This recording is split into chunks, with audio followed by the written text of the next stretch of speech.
Welcome back to the Optional Boss Podcast. We're your hosts, Josh and Tyler, and this is episode 35, where we are going to get into a little bit of nitty-gritty and then try and finish it off with some neat ideas and positions on the game industry. Tyler, how are you doing? I am doing better than what we are going to talk about. That is for sure. Yes. I'm doing all right. It's one of those topics that I didn't really want to dive into, but at the same time to just leave it untalked about didn't sit right with me. It is admittedly pretty hard to ignore, like especially if you're as entrenched in gaming as we are. It's important, right? Unless you're Kegels, unless you're Jeff. Just starting with the right hooks. Yeah, well, I don't know too much about that, so we'll have to dive into that a little bit later. But as for how I am beyond that, I'd say I'm doing pretty swell. It's one of those things where my life has been consumed by the recent Final Fantasy VII Rebirth, which, I mean, that call that we made for most anticipated of this year doesn't seem to be letting me down so far. That's for sure. No, that's pretty much what I've been nose diving deep into. Day one. It's good. It's so good. It's. I think the best way to describe how are you enjoying it? Oh, it is magical. Just genuinely magical. Like, Remake was a good game, and it was, cool to see, these characters realized and all that, and, like, they made Midgar feel pretty big. Not anymore. This game just makes that first game just feel like... tiny and narrow. But, that's how it feels. Very linear and very filled with crap. Honestly, now I wouldn't be that harsh on it myself. I did recently watch a playthrough of Remake before I started playing Rebirth. I wanted to play it, but playing sometimes don't have time, right?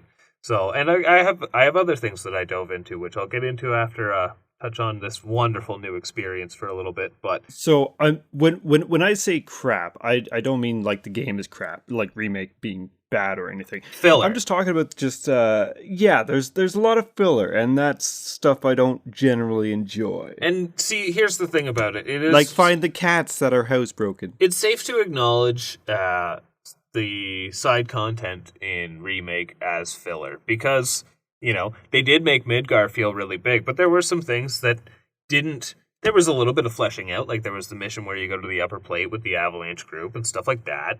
Those were nice additions. They didn't feel as exciting, but the main bit, but it was nice. We got time with these characters at a ground level. Now let's spend some time with them. But then you got stuff like absolutely. The dreaded revisit to the sewer, right? And, made even more egregious by a recycled boss fight. So it did have its stumblings, that's for sure. And I'm going to say this without... We're going to be as vague as possible on this kind of stuff, because me and Tyler are at different points in Remake. But obviously, like, we know the Gold Saucer's in there. Gold Saucer versus Wall Market in Remake. Such, like, same kind of idea. It's this big hit area that's supposed to be like a spectacle. Gold Saucer just knocks Wall Market out of the park. I can believe that. And the thing with Rebirth, to no surprise, to Remake, but still. So I guess the creator I can't remember who the lead creator on Rebirth is. It wasn't who did Remake. They've kind of been swapping roles, if I'm not mistaken. But whomever it may be, basically wanted to recapture that original feeling of the original Final Fantasy VII for, like, you could be playing it for the first time ever, and we're going back to what? It came out in 97, right? And I think so, yeah. It was... Midgar felt like almost a full game in its own at the time. Like, people weren't used to 30-plus hour games back then, right?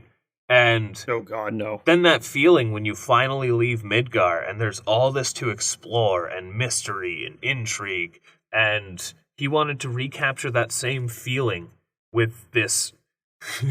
quote Sonic here, open zone game. And honestly, it worked. It worked really well. The linearity, story-wise, obviously, it wants you to go a certain way, and you could call that linear if you want, but for the amount of stuff to do, and... oh, absolutely. Even better is, I'm still at a point, like, I'm 15 hours in when I last checked, which is not far if you're doing the side stuff, and it has yet to get in the slightest bit boring. And you are just entering the Junon area, right? Like you've been out scouring around the lands and whatnot. Yeah, so for those who do not know Final Fantasy VII, this game is broken up into chapters. Not the original, but the remake and rebirth. And I am on chapter 4, to give you context. And I don't know how many chapters this game has, but the last one had what? I think somewhere between 15 and 18, I think. Oh, maybe. Something around there. But it was in the mid to late teens, right? So I'm on chapter 4, and this has already made a point that it's a much bigger game. So now I'm on chapter 9. Okay. But I'm also around, I think I'm at 33 hours or something right now. Yeah. And I've been doing a lot of the side content, but sometimes I've been moving forward with the story. But then it's like, okay, I'm going to go back to side content. There's a very nice flow in between that, right? So it's some chapters are very story oriented where you don't have that open zone area, and some that you can kind of go out. I found, and kind of just do what you want. Like chapter 1 and 3, I believe, have been very. 3 was the mines, right? 3 was the mines, and I so far, and I know you've told me there's more to come, but like the mines was very much like you're playing the original Final Fantasy VII, like yeah, it's short, but you're like, it's the mines again. And now it's just, they turned that place into like a tourist attraction. It was so good. That's another thing. This game is beautiful. I don't care who wants to complain about and I will die on this hill, very necessary yellow rock paint, but what a pretty game, my God. And I have it on performance mode. The painted, the yellow paint, I don't give a shit about it. I'm so glad it's in there because there's so many. It's not used like an overabundance like you'd see in Resi 4 remake. Well, there's a lot of in Resi 4 remake. And it's not even you everywhere. Don't see it too often. Yeah, it's a very environmental, like it's an artistic design, right? And also for those people who are like, it breaks my immersion. Immersion's great and all, but at the end of the day, it is a video game. Yes, and if it's not fun, why bother? I like video games that feel like video games sometimes. That's just a fact of the matter. And I think it often goes like immersion has to be one way, and it's absolutely not. Immersion can be multiple things, but still break it up because it is a game, and you still want fun to happen from it. You don't want that monotonous, like, where the fuck's this cliffside, right? Well, my thoughts are investment is investment, and it has my investment to the fullest degree. My goodness. Yes. Now, I will say, before this just becomes an episode of us talking about Rebirth without talking about Rebirth, because we got ways to go, and also it's brand new. We want people to experience it if they're gonna. But beyond that, I, in a very surprisingly short time frame, actually, managed to polish off Blasphemous 2, and that was a good time. I don't know if it's going to get its own dedicated episode like the first one did. We'll probably get things wrong again. Oh. Because that's what we do. I will be honest, I still haven't taken the time to fully figure out what the plot of this game was. Now... So that was one thing I found myself. Like, Blasphemous 1, I really wanted to find out what all this stuff was and kind of deep dive. And number 2, there's so much kind of going on that I just...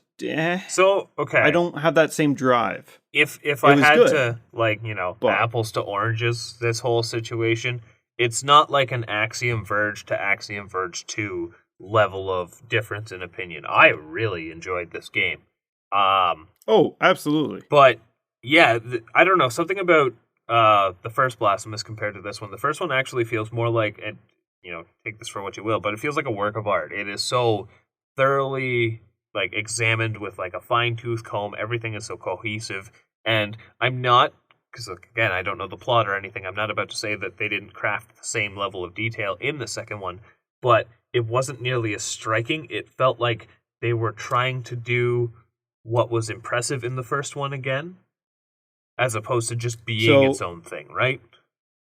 Yeah, the first one had a lot of things that just kind of coincided with one another, where Blasphemous 2, they're in the same universe, but they put a lot of stuff that just kind of had their own separate story. Well, and I noticed from what I've found, and some of it's going to match up, of course, but in comparison to the first one, like everything kind of touched everything. Yeah, and if I want to even get on the nitpicky side, I noticed there was a lot of reused enemies and there wasn't a great deal of enemy variety. The bosses, top notch. They knocked it out of the park with the bosses. I don't know if I'm going to say they were as memorable, but I will say they were still a lot of fun to do at the time.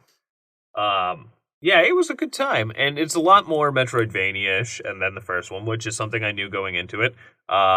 The different weapons are cool, but it might have even been a detriment. Nothing beats the mea culpa. It's just, they did at least capture that nice weightiness, but at the same time, like using the, I don't know, let's just call it the flail, the big bell. Yeah. I just couldn't really vibe with the gameplay. It's like a ball and a mace. Pretty much, yeah. Ball mace. Yeah. And it was cool, and it does big damage, but I also found the enemies were pretty spongy in this, so even like the big damage one, I felt like I was hurting more when I was going faster, but still hitting pretty hard. And on the note of faster, I know you really enjoyed the rapier dagger combo, and it's something that I thought was going to be a lot of fun, but I really wasn't crazy about how it controlled. I don't know. Oh, really? Yeah. I just liked all the... So, mobility in games. If something gives me mobility options, I fucking love it. I adore it because I just like zipping along, and who knows why. But so I found the dual daggers, or what dual swords, whatever they're called. That just gave me a lot of that option with some of the more later on abilities. I like the zipping around. That was... And I will say, the platforming in this game was a lot of fun. They had some really cool platform challenges when it came to swapping between the weapons on the fly to use their specific traversal abilities. But at the same time, the game was a lot of fun. That was my takeaway. But it's not nearly sitting up in that top 5 games I played on the Switch level of grandeur. No, and maybe another playthrough will kind of lead me toward that, because at least for me, I know when I played there, it was pretty new, and they had a lot of bugs in it. So one of my biggest concerns was getting stuck in a corner or against a wall, and getting stun locked because there was no iframes. Yeah, that's so you would die within seconds if you got pinned against the wall and they were touching you. Unless it's like this is no. Unless the game is built around not having iframes, then no, that's not a good time. And one other thing that this game did, I found, is a lot of hey, you're in a locked room with enemies, kill them and proceed. Oh, did you get locked in the room after killing all the enemies, or do you just mean as a gimmick? As a gimmick, you'd be moving forward, get locked in room, kill the enemies, the doors open, you continue. Well, beyond that too, there were rooms where it's hey, a treasure's in there, but the certain colored treasures, it's going to trigger another trap room, right? And yep, yeah, the first one had them too, but just a lot of them in Blasphemous 2. There was a lot of them, and like I said, they didn't really have quite the enemy variety in this one, so it wasn't as exciting. Fighting bosses was fun. Fighting regular enemies was not to the point where I was just skipping stuff, but it wasn't nearly as enjoyable. So I still 100%ed it and got the true ending. I haven't done that yet. Which was a bit of a pain in the ass, because there's a lot of things that you got to do, put things in the right order, because you got something, a new mechanic with statues. Or there's a proper name, but statues. They're basically little. On your back. Yeah, they're little figurines you'll keep in this wooden backpack that looks like a house. I guess a chapel, but something like that. Yeah, and you had to have 3 or 4 that linked and pointed at each other into the middle and unlock something that, the true heart of penance or something. Yep. And then you go kill the final boss, and then you get a true final boss. Yeah, it's and then the true ending. Admittedly, I didn't find the new mechanics too expansive compared to the first. I don't know, the whole statues and figuring out a build around that, and the different weapons were cool. But I think I had more fun with just the base rosary bead. The rosary beads I found in this game weren't nearly as cool. I know they kind of no. They kind of merged it together with what the whole backpack statues thing would do, but I found the limitations and the only slight boosts you got in the first one were a lot more engaging to mess around with. Absolutely. Yeah, I don't know. It was a good game. Not as good as the first. It gave you more opportunity to kind of jump between different rosary beads and try them out, where this is like, well, I can't give this up because this is too much of a huge impact on my play style. Well, not even that. I mean, the rosary beads, for the most part, they were just like, maybe up your damage a bit, or maybe have better defense from like a certain element. Like, that's really all they did. And it's just like, well, I mean, this enemy's going to use this, so I'm going to just put these on. Like, it felt very... It wasn't as fun to experiment with, that's for sure. So, yeah. And then other than Blasphemous 2, only just about an hour before we hopped on here, maybe a little bit more than an hour, but earlier this evening, just kind of didn't have time for sitting down with 7 for a little bit, but I had time to just kind of flick something on. And on the recent Jurassic Park collection I got, I booted up Jurassic Park 2 for the Game Boy. Nice. It is charming as hell. It's made by Ocean. I don't know how well you would know that publisher, but they made like they weren't like an LJN, but they weren't great back in the day. And I know I've played a ton of their games, and they did this, and the amount of animation in Dr. Grant, because you just play as him, it's just a generic platformer, which is a lot less cryptic than the SNES game. That's for damn sure. Yeah, you just go around shooting dinosaurs and collecting key cards. Get off of Jurassic Park.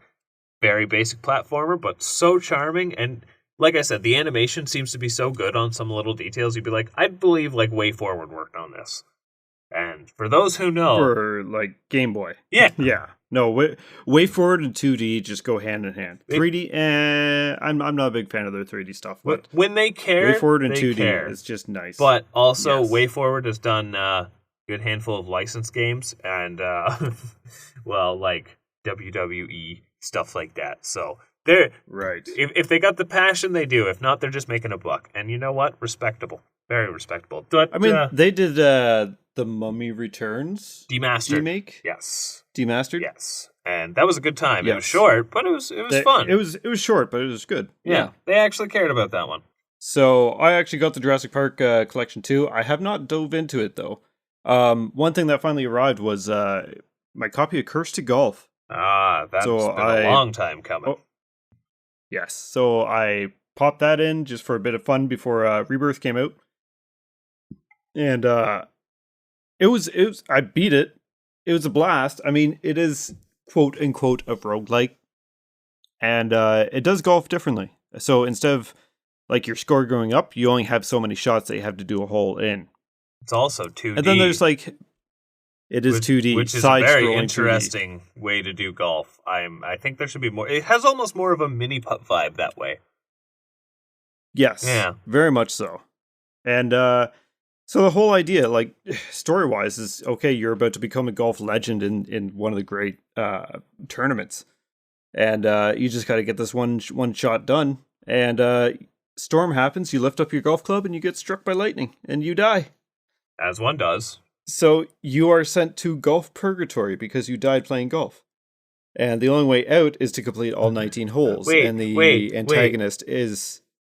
Did they call it purgatory? They might have, actually. They should have. That's brilliant. I love it.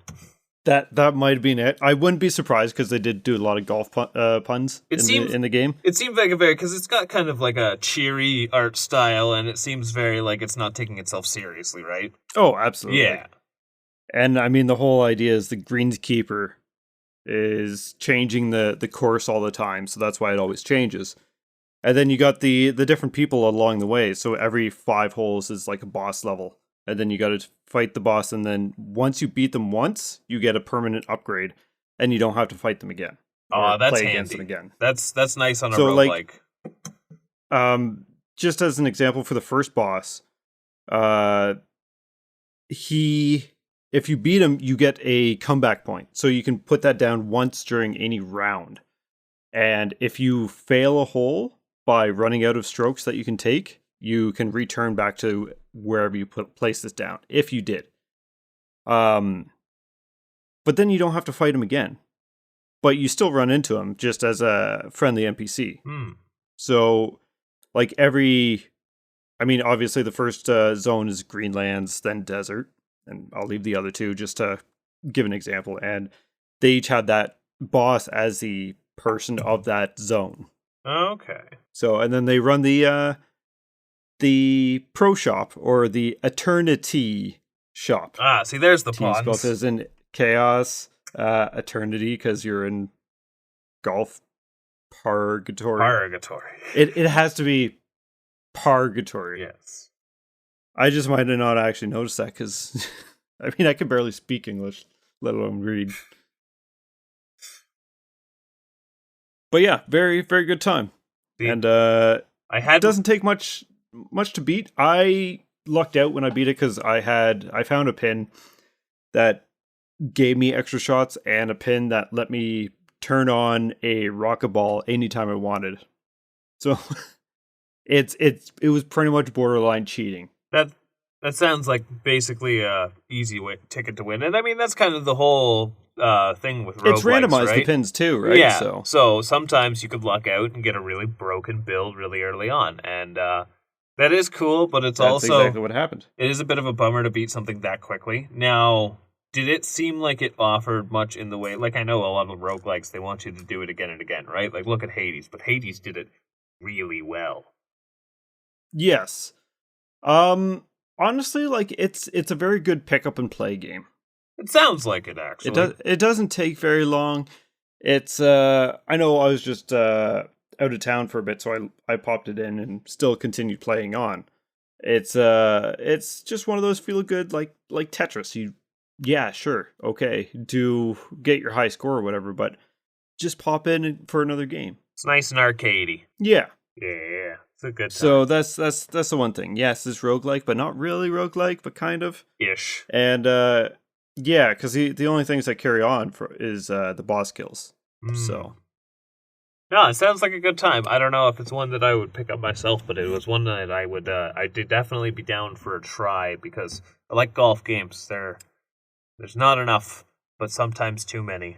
Like, I just want a good Mario Golf again, really. Yeah, not Super Rush. No, but wow. Aside from that, I did pick up some DLC for Final Fantasy Theater Rhythm. Final Bar Line. We talk about. I did the Live, the Chrono Trigger.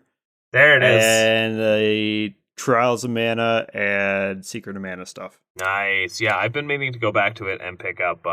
There's at least the Mana packs, the Chrono Trigger packs. I don't know about Chrono Cross. They did Nier, which I really enjoyed the music in Nier, and also they've got the World Ends With You pack, which the music in those games is awesome, and it would also be very, very jarring in Theater Rhythm because it's like hip-hop, techno kind of weird remix style. Like, it's really good, but boy, is it ever out of place in that setting. Oh, yeah, absolutely. And Live and Live, too. Very nice. I need to finish that. You need to finish that game. Yeah, I do. Oh, dear. The Theater Rhythm... It is really good. Theater Rhythm seems like a good time to just hop back into. It's been at least, a year since it came out, so... Oh, yeah, absolutely. Yeah. So, Theater Rhythm's fantastic. Live and Live is also fantastic. For anyone who hasn't actually checked it out, you should at least look at it and see if it might be something that is up your alley. It's not very difficult, but it is pretty neat. You know what? It's nice and bite-sized, too, for people who are, like, kind of worried about turn-based RPGs and their longevity. Like, it's so quick and, like, fast-paced that, yeah, I think even your RPG Astray could enjoy it for what it is. That's me. That is you, yes. So, yeah, it's a good time. Well, yeah. Should we end this here preamble? She's got on for a while now. She has. Admittedly, we knew that this preamble would go on a little longer because, well, we don't want our topic to be all doom and gloom, so... Yeah, lighten it up with a little bit of Final Fantasy talk. Yeah, let's lighten up with a little bit of music, too, and then we will get into the... Doom! The Doom. All right, we'll be right back after this.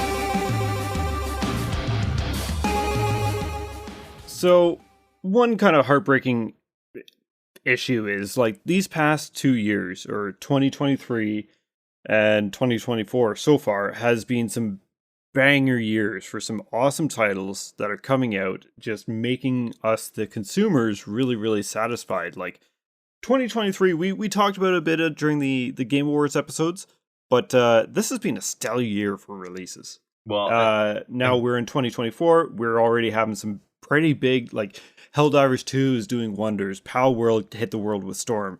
Final Fantasy Rebirth.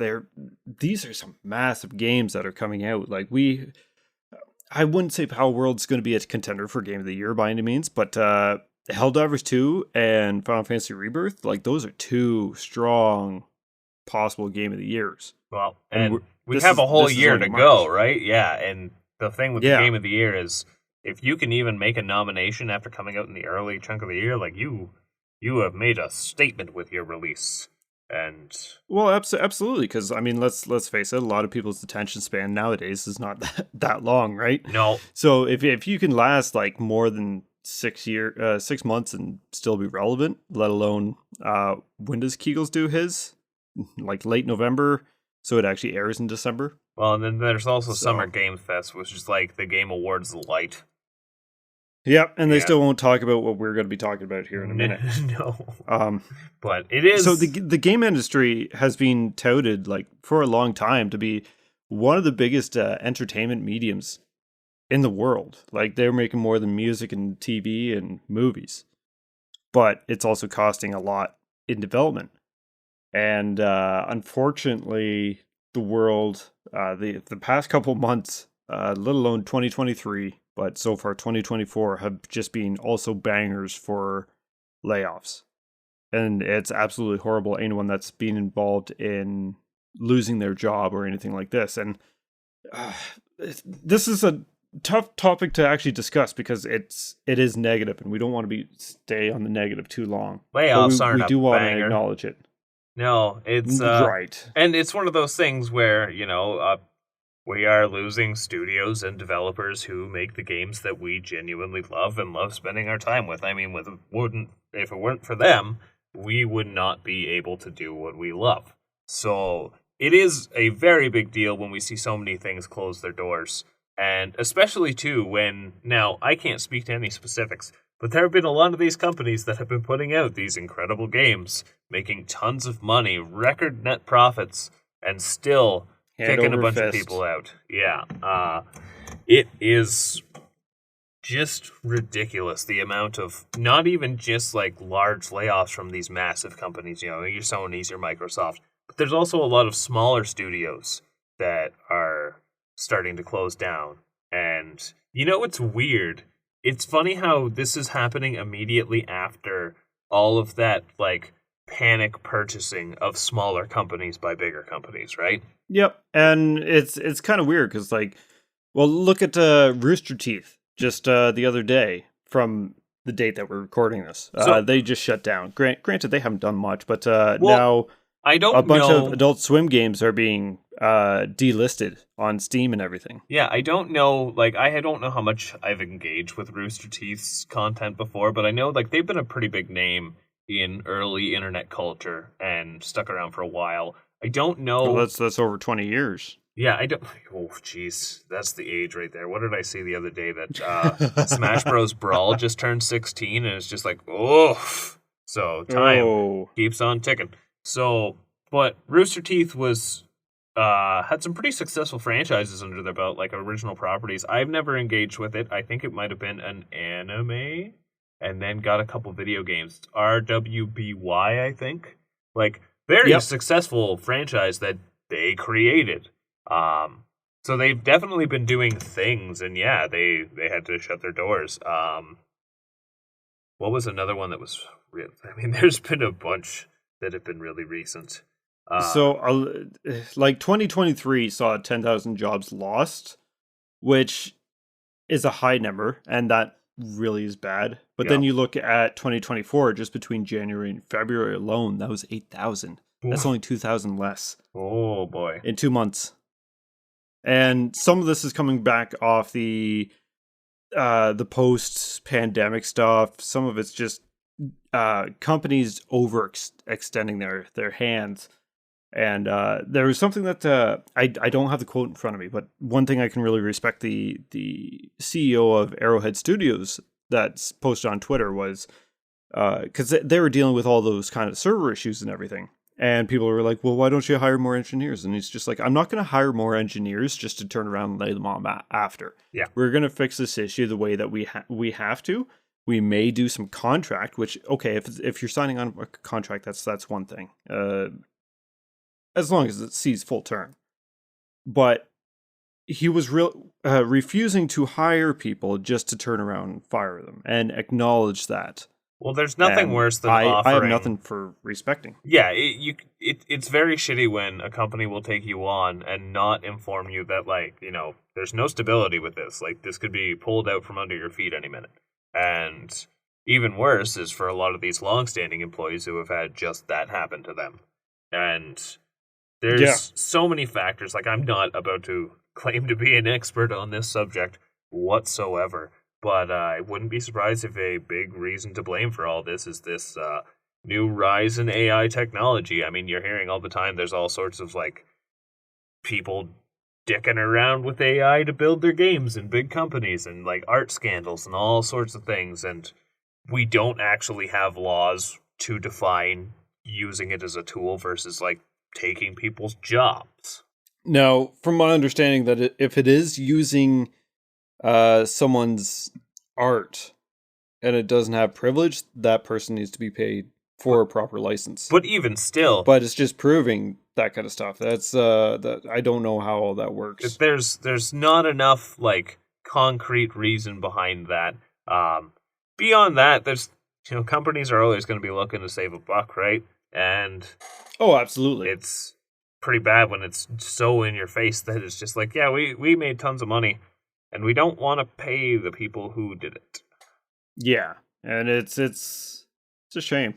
Yeah, and I think a lot of this is a complete opposite of what the CEO of Arrowhead does. Is, oh, they got a problem, we'll hire on as fast as possible and then get rid of people. Well, the amount of people that it takes to make a game nowadays is mind-blowing. Yes. Like, you know, something like, for example, Final Fantasy VII Rebirth. God, that's got to have, like, over 500 hands on it. Oh, easily. Yeah. Now, I think one thing that, I mean, it all does come down to money and greed, and that's just something that we have to accept. But I think consumer push is another thing that can attribute to some of this stuff too. Like the vast majority of people are out there asking for better graphics. They want these stellar set pieces and all this kind of stuff, where, like, people like you and me, and hopefully a fair amount of our listeners, we're okay with indie games. We're okay with pixel art. We're okay. It doesn't have to be like, I'm okay with yellow paint. Yeah. Right? Even I wouldn't even say I'm okay with room. It. Like, I love these things. These are genuinely my passions. And it's, you know, when it comes to visuals, like, yeah, I like it when things look pretty. A lot of these things that we have mentioned look way better than most, but beyond that, yeah, if something's fun, it's fun. That's exactly, that's the Nintendo principle right there. Which we'll get on what they're, because they're one of the people who were not addressing in this particular layoff situation.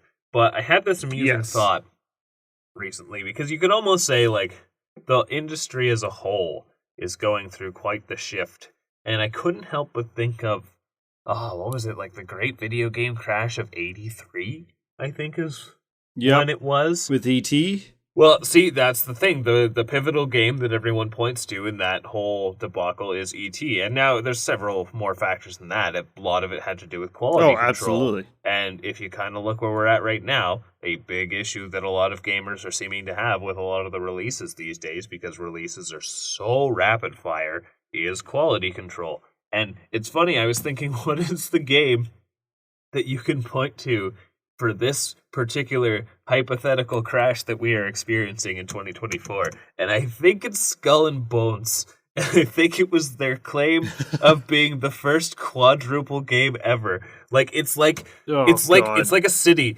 building this absolutely massive golden structure, basically claiming that it's going to solve all of their problems, and then it doesn't work and it falls apart, and now they're in debt. And that's just what Skull and Bones feels like. They touted so highly that this is one of the most finely crafted video gaming experiences, and then allowed it to the public in a very unfinished and unpolished state. And What's really funny about that analogy is I don't hear much about Skull and Bones at since all. that beta, no, no, I not don't at all. I don't really hear people complaining about it. I don't really hear people talking, saying it's good. It's just average at best. Which maybe that's what the AAA and quadruple A industry really is nowadays. But then I'm looking also at Justice League. Kill the Justice League Suicide Squad or whatever. Well, you know what's sad about that too is that when did we first hear about that game? 2020? I know there's been a couple times it's been in a couple different game awards and stuff like that. And it's just that hasn't come out yet. Jeez. Yeah, we were talking about that before, and I think there's also something that's been plaguing the industry for a while. And obviously it stems from greed, as well as those battle passes and live service games. Everyone wants to make these new live service games as quickly as possible, but then they don't want to do a live service module for it, so they come out with a new one next year. So funny enough, and they just do sequels and whatnot. On the note of Kill the dumb. Justice League, that would be a Warner Brothers property, and I don't know if you saw that Warner Brothers recently made a statement that they were pretty much done with individual console experiences and things like that, and they really wanted to just primarily focus on one release every now and again that's just a long-standing live service. And oh boy, is the Mortal Kombat community worried about that statement, because that game lives and dies. I would be too by its releases. And due to this, actually, I can't confirm this for myself, but I guess a whole bunch of WB licensed property games are up for delisting very soon. The one of note that came across my radar was the Samurai Jack game that came out, I don't know, 3-4 years ago, something like that. It's on everything. I picked up a copy from Limited Run, and I'm seeing the value of that about to spike up, because... absolutely. It was very much what I would consider, if you liked licensed games for the PS2, it's fun games. It's nothing great, but whatever. But even still, licenses are going to be lost, and that is unfortunate, because we're going to lose out on games just because there are games we don't want to play out. And this is why buying physical is important. One of the many reasons. Because they will disappear. One of them, absolutely. There's multiples. There's even pros to digital, yes. We certainly understand that, but I will always advocate for physical when available, because situations like this, things get delisted. Oh, it almost works on that FOMO effect. You hear, this game's being delisted. Oh, I really wanted to try that, but I got to buy it now. Speaking of owning physical games and all that, what was it? It was Ubisoft, where shortly after they released Prince of Persia, which has been apparently doing quite well. Still not sure if I can get over that Ubisoft shine to want to play it. But didn't they come up with a statement not long after that, basically being I hope you don't like actually owning your games, because realistically we think the future is just simply licensing games out. That is... Yeah, the CEO said something about you better get used to not owning your games. Yeah, which, oof. I think that's what it was. And it's Ubisoft, every time you do something good, like Prince of Persia, you do something stupid. Yeah. Your Far Cry game actually does good, and then you do something stupid. Like a Ubiplay. Yes. Yeah. Or Uplay, or whatever the fuck. Game Pass, but just for Assassin's Creed. And a couple other games. But then you can get this subscription service within the subscription service that you have multiple services, depending if you want PC or console only, or the ultimate for both. Yeah, it's not... Yeah, they don't make the best decisions. Same with... now, this is a company that I don't nearly follow as much as I did back in the day, but EA. It's no longer in the game. Sports. Um, It's in the card. yeah. So they've been doing something that aren't they one of the big layoff people? they're one of them. Yeah. So my list has Unity. Ooh, Which okay. is if you know about Unity, they made a statement or a new license change that was going to have everyone who had a game made with Unity pay per install. They like made the a developers whoopsie. pay per install. That's what they did. And they thought that was fine. And it got so much backlash that they said, okay, we're going to do from here on out any new one. And it's like, well, I don't know how much of that was in, but their stock just plummeted. Yep. And rightfully so. And of course, the CEO, I think he just retired. I think he stepped down, that's for sure. We're not professionals. Yeah, I don't think he stepped down. I think he just retired. That's it. But he used to run Electronic Arts. Oh, yeah, that's right. Oh, So, no. Yeah. Yeah. Then it's Microsoft Gaming, who just purchased for $7.1 billion or some shit, Blizzard and Activision. Yep. Blizzard. And then laid off the second most amount of people this year after the merger. And it's like, okay, mergers usually involve, like, get rid of some, I don't want to say dead weight, but, like, they have people in these positions already, so they're going to do a merge. In the company's eyes, they have decided to unify and cut ties for efficiency as opposed to finding things for these people to do. And wasn't... I think half the time these companies, when they do something like this, like I every time there's a merger, we always see this kind of thing. Just Activision Blizzard merging with Microsoft is a massive merger. Obviously, because it's been years coming with regulations and all that kind of shit. So, but I think they're a little too quick and probably laid off too many. Well, and I think they should actually sit down and properly merge it in. See what these people are doing. You made a good point where, because we have observed that there was the positive shift happening in the world of gaming where there's a lot more companies starting to unionize, which... You know what? Unions have a lot of benefits and could definitely be used in a lot more of these exploitative industries. But it's a little too late, it seems, for some, especially, I think it was Sega of America, like right after they unionized, they still laid off a bunch of people. Yeah. Yep. They laid off like all their unionized employees, so they just reset. Oh, that doesn't look too okay, good. So one interesting little fact, and once again, I just said this, we aren't professionals, but from my understanding, like, you don't see this with Japanese companies, quote unquote, such as Nintendo. Yeah. There's a famous thing with Satoru Iwata that he took a pay decrease, pay cut. So he wouldn't, and it's for a good reason, because he didn't want his people to fear their jobs.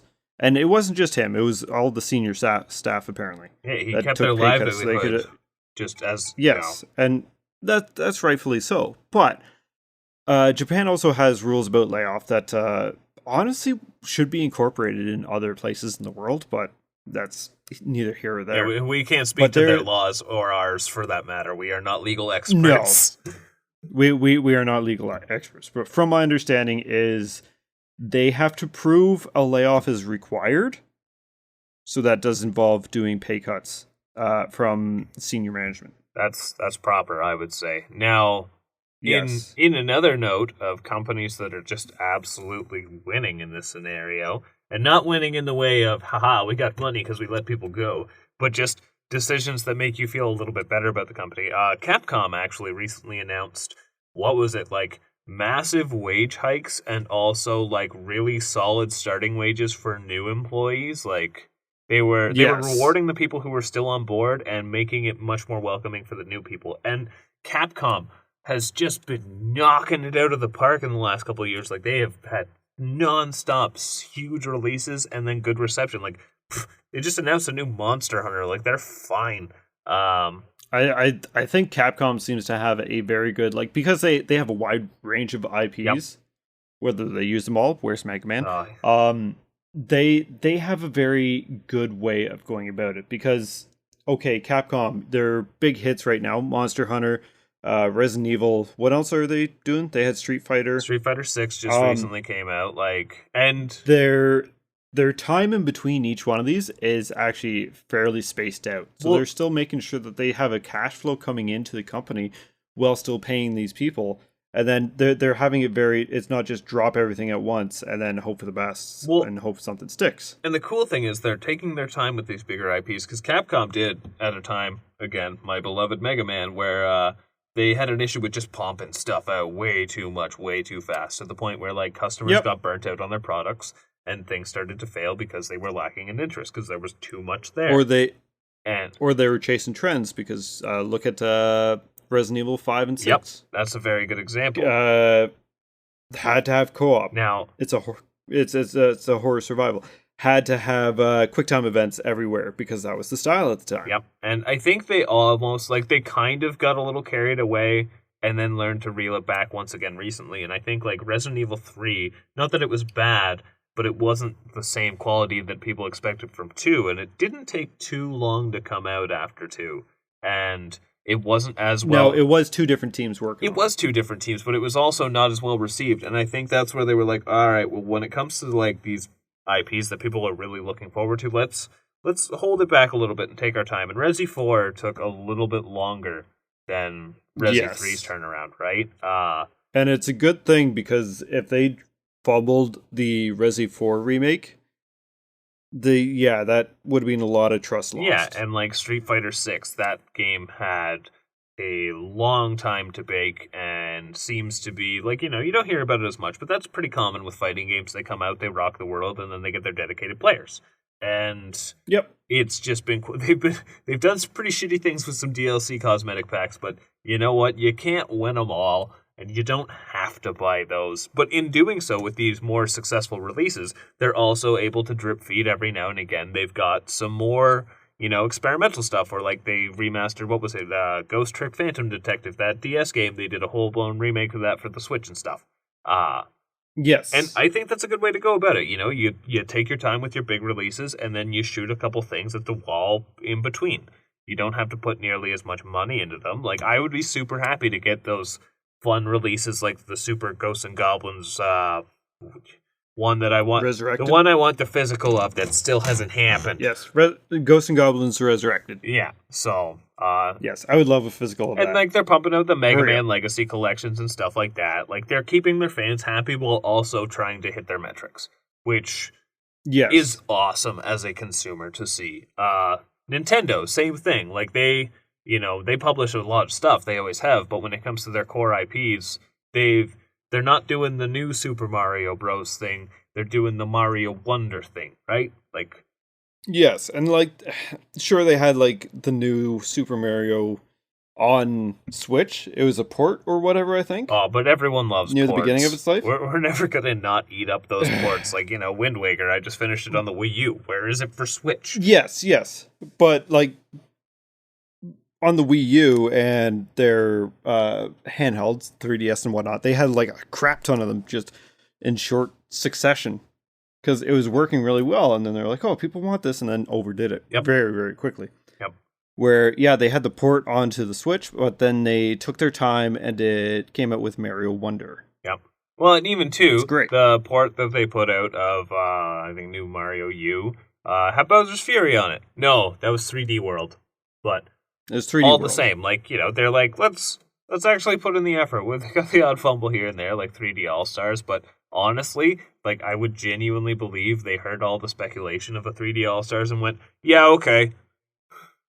Yeah, it's very possible. So mind you, at the same time, I swear to God, Nintendo's part of the Yakuza, and every time they hear something being leaked, they're like, well, now we just aren't doing it. Yeah. It's like, okay, scrap it, toss it in the bin, we're done, it got leaked, fuck it. Yeah, we're just about ready to pull the trigger on Mother 3. Nintendo to put out Mother 3, in Japan, bitches. Yep. Yeah, so, now, a company that hasn't, to my knowledge, seen any kind of mass layoffs, but I am a little wary about is Square Enix. And here's the thing. Square Enix has been dropping non-stop hits, but they've also just been dropping non-stop games, and the amount that come out that nobody gets, I can't say nobody, obviously, but you know what I mean. Like, who got Various Daylife? Who got Harvestella? Who got Dio Field Chronicles? Yeah, I mean, people obviously got them, but they weren't. They would have been hard to take a profit from, and also if you got this many different things with so many subsystems, like these games were meant for a bit of longevity too, right? Like it's not just pick up, play, put down. No. So you figure you got these big, expansive games that were, for lack of better terms, like people worked hard on them, yes. So, but I'm talking from a publishing standpoint. These half-ass games, they're B games, you know, pumped out. Yeah. Yes. But here's the thing: that I feel like pumped out. It's not that they're bad. It's exactly that they are pumped out and they get so lost in the shuffle. Like, if they were a lot more sparse with these releases, I feel like these games would be a lot more interesting. But because every Nintendo Direct, I get 4 random Square games, I might remember 1. And they could have a bit more focus on them. Like, Various Daylife, probably didn't have a lot of focus on it, especially with a title like that. Yeah. But then we also had Visions of Mana, which, as you heard from the last episode, yeah, we are excited, and it clearly has a budget more than Various Daylife or any of these kind of things have. Final Fantasy 16 and Final Fantasy 7, like, you know, those would be those big games that they put out. I know 16's not as quite earth-shattering, but I think it still did pretty well. And yeah, like it has more sales than Rebirth at the moment. But, well, granted, it's been out longer, but still, like, that's a good benchmark, right? And then you've got things considering Rebirth has been anticipated for a while now. Oh, I've been waiting 4 years for this game. And then you've got something like, now I do want to pick up a copy of this, and when I got some downtime, get into this, but like Stranger of Paradise. So dumb, but it's another thing that seems pretty good, right? And I've been tempted to get into it. I feel like it's one of those games that feels a little jank, and then once you get past the jank, you might be able to get into it. I don't know. We'll have to find out. But they're just. Yes. I'm genuinely worried that as a company they are burning themselves out, and that is always a concern to see. I mean, they lost. They lost it to good hands, so I'm not too worried.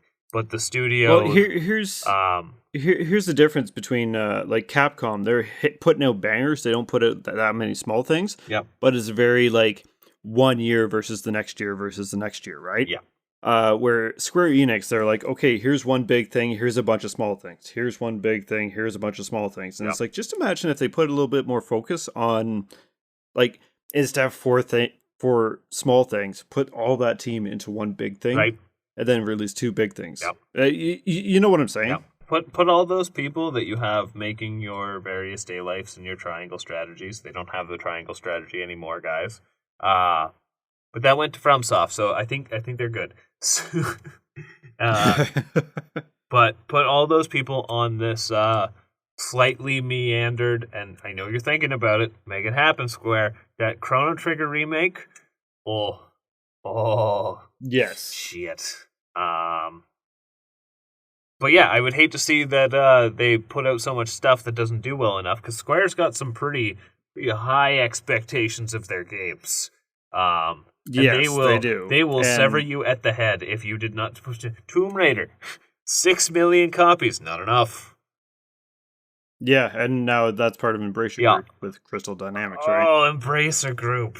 They're like the villains of the industry. They really are. Yeah. It's questionable. Yeah. I'd still buy stuff from Limited Run, but they made them a lot less exciting to do so from. Yeah. Oh. So, like, how do you fix this?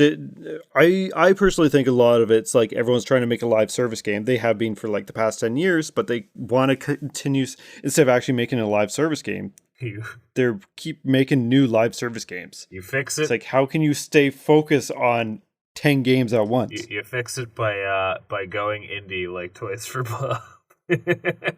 Yes. We're indie now, guys. It's fine.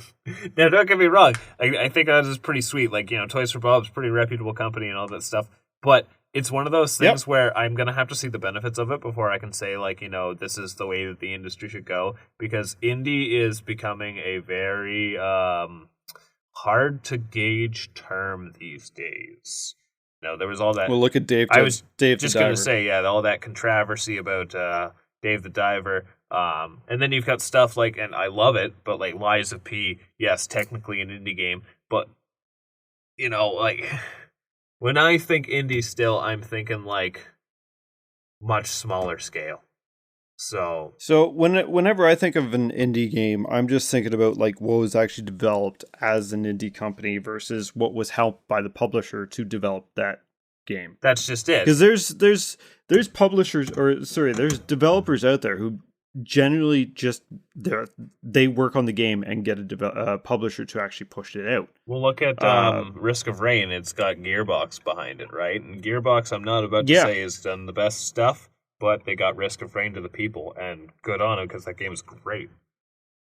Absolutely, and it's Dave the Diver. I don't know if like the publisher had their hand in the game at all, or if they just published it. Same with what was it, Nexon and Lies of P? Yes, yeah. I can't remember the studio that actually like did Lies of P, but I'm pretty sure Nexon was the publisher. And like I said, Nexon has done some really small stuff. Like I think they did, was it Skull? Maybe, I can't remember. I think so. Yeah. So they've done some very like small, very independent projects, but also you can't really point at publishers like they're the problem, because you could go back to the Super Nintendo and or even beyond, independent studios were getting picked up by publishers. That's kind of how WayForward got their foot in the door, and they've been making stuff since like the Game Boy Color. Yep. Rare, but a lot of the time, like in that era, you got to also think about what they're back, because especially in like the NES era, Konami also had a few other subsidiaries because they could only release so many games a year. Right? It was Konami. That's all Nintendo would allow. And Ultra. Yes. That's who. Yes. Yeah. So, but they all had like different subsidiaries, so they could get these games out, because Nintendo would only allow them to release X amount of games a year. Now, I think a good way, I would like to see the industry shift, because we have so many people making games now, and I think this is kind of where we become a little similar, yet very different from that original game crash that I mentioned. Is back then, it was an issue of quality, because there were all these people just making games, and I could even say quote-unquote making games, because a lot of them didn't even function, but there was no regulations, none of that, and there was too much. And then not only that, there was too much consoles. The market was flooded with different ways to play video games that weren't compatible or slightly compatible or all, and now we're at a point where gaming's kind of unified now. Like, you've got Nintendo, Sony, Microsoft for your consoles, and Microsoft maybe not so much for longer. We don't know yet. And then you've got PC, and there are more ways to play games, sure, but at the same time, now it's people making games that have flooded the space. And it's not that it's a bad thing. If anything, it's a beautiful thing that we have all these people making with the experiences they want. But then to combat that, you have these bigger companies that are trying to still contain their market share by overflowing the smaller guys with their releases. And then you start seeing less quality things. So if bigger companies kind of had more of that indie mindset of like, we're going to go back to the way games were, where we like actually poured our heart and soul to make things. Yes. I mean, in the end, it is still a money game. Like, these companies need to turn a profit. And that's where, absolutely. Passion. That's where passion takes time, and time is money. Yes. So scale down the games. Yep. I mean, yes, we have these awesome new consoles and everything, but I think when it comes to high intensity graphics and proper gameplay, you can definitely find a balance between it. But gameplay is going to win. Yeah. For an actual gamer, anyways. Yep. We are the people who want to buy. We are the ones spending our money. Helldivers 2, yes, it looks pretty and stuff, but nowhere compared to what it could if they put more focus in graphics.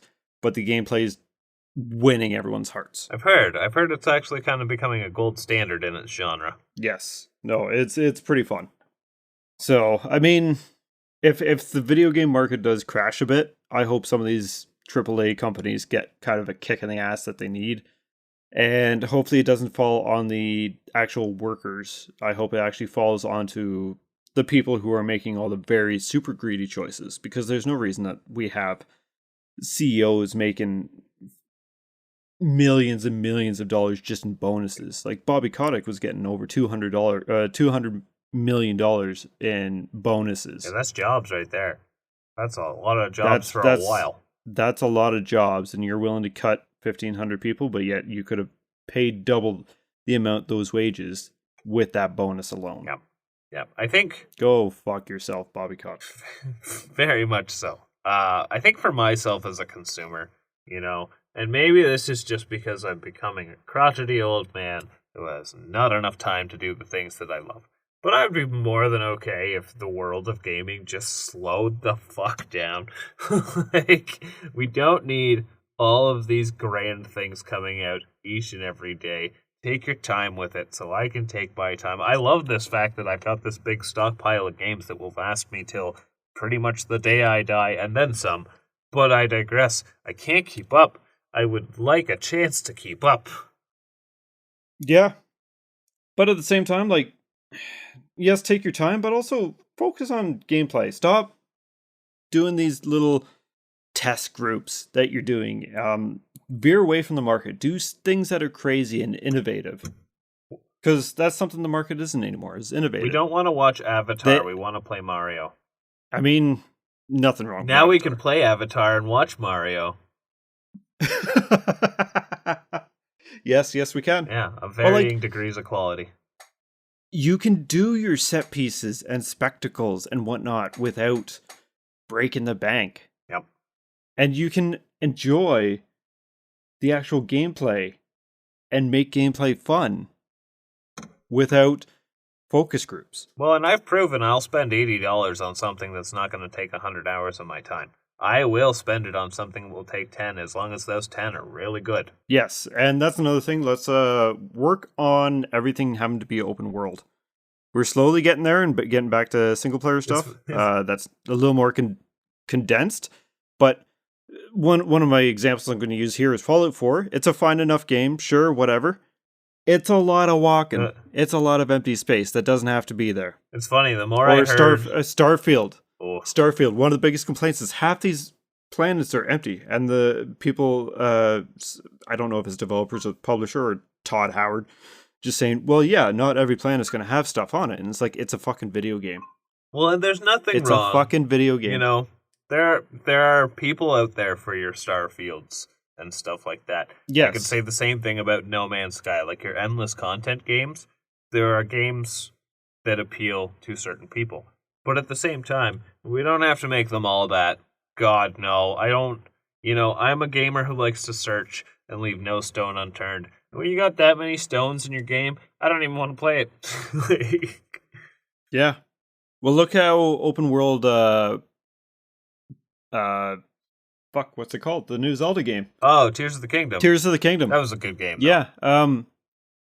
I still haven't touched it because it's just feels way too big. Yeah. That's my idea of it, and that doesn't interest me. Well, and it's funny, we all laughed at Sonic. We're playing Open Zone. We were like, what the hell is that? And honestly, I personally feel like it's the way to go. Yeah. Because, like, that's kind of what, you mentioned earlier this episode, Final Fantasy Rebirth is kind of doing open zone. And you still have the actuality of going back to it. It's fine. It's entertaining. And if you make a lot of side content, make it entertaining. Yeah. Make it have some emotion behind it, not just fetch quests and whatnot. Give me a playground, not a parking lot. Yeah, yes. That's my analogy for quality over quantity. It's, make me want to be there and enjoy your worlds. Don't fire people. Fuck, just pay them. Take the time. Utilize the people that you have. Don't have them fear for their jobs because they are not going to give you good work. And yeah. Do better. Yeah. I'm a firm believer that good morale creates a better product. So absolutely. Yeah. But I don't know. I think I'm I don't want to be frustrated anymore. I want No, so hopefully this episode didn't suck. It is something that we wanted to kind of get off our chest, though. And I feel like it couldn't go... We aren't going to pull the Jeff Kegels and not talk about it, and... God, this is kind of our isn't our everything stance on great? Now here's a world premiere of companies shutting down. Here's an advertisement that I'm being paid for. Yeah. Oh, you know what's wild? Okay, this is just a very random tangent that I have to go on, but I didn't realize this. Okay. Did you know that the Game Awards started on Spike TV? Yes, I did, because I remember watching it on Spike TV the very first time. See, I don't think I was really watching much TV at that point in time, but at the same time, like, that, and Kegels has been there ever since. Yep. Oh, boy. Do better, sir. Yeah. You know? No, I have watched the very first Game Awards. I remember being pissed off that Battlefield didn't win, Call of Duty did for Best First-Person Shooter. They've been about ads this whole time. Yeah, it's a video game advertisement. It's not so much awards. No, nothing changes. But it's exciting for new things, but I would also like to see a bit more transparency with things. That would be appreciated, and just be like, hey, we aren't getting this done, and it's going to be delayed a bit. But this is why. We have some jank. And you know what? Honestly, I wish companies would do a bit more behind the scenes. Like, if we saw a bit more behind the scenes stuff, say for Grand Theft Auto 6, when those leaks first happened, everyone's like, oh, this looks terrible, whatnot. And it's like, well, yeah, it's in development. What the fuck do you think? Yeah, take me back to I think if it was... I think if behind the scenes stuff was kind of normalized and just be like, hey, this is what we're working on, that kind of shit. I wanna go back to the days. Things need to stop being secretive.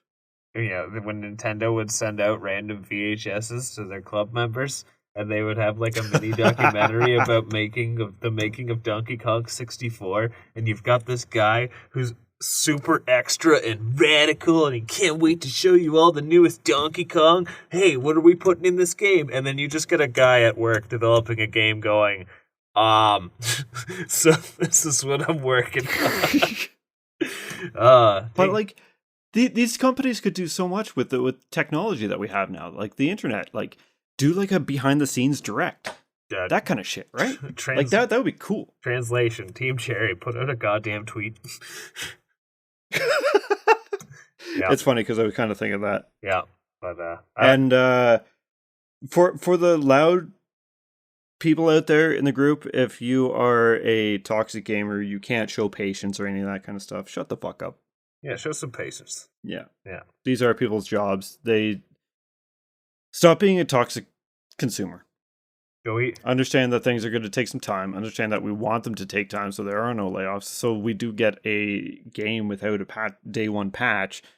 So we can just kind of go back to enjoying gaming again. Well, and you know what? If you want to nitpick all the hard work all these people have done because it's one very unrealistic request you have, you can go chug yourself a jug of yellow paint. Yeah. What do you think? Should we get back to our game with yellow paint all over the walls? That's so terrible. Yes, absolutely. Yeah, but this is good to point out. Hopefully this episode didn't suck. Hopefully it's rambly. Yes. When aren't they? Someone enjoyed it. And you can find us over on Twitter at OptionalBossPC. We're also on Instagram at the same handle at OptionalBossPC. I'll say it again.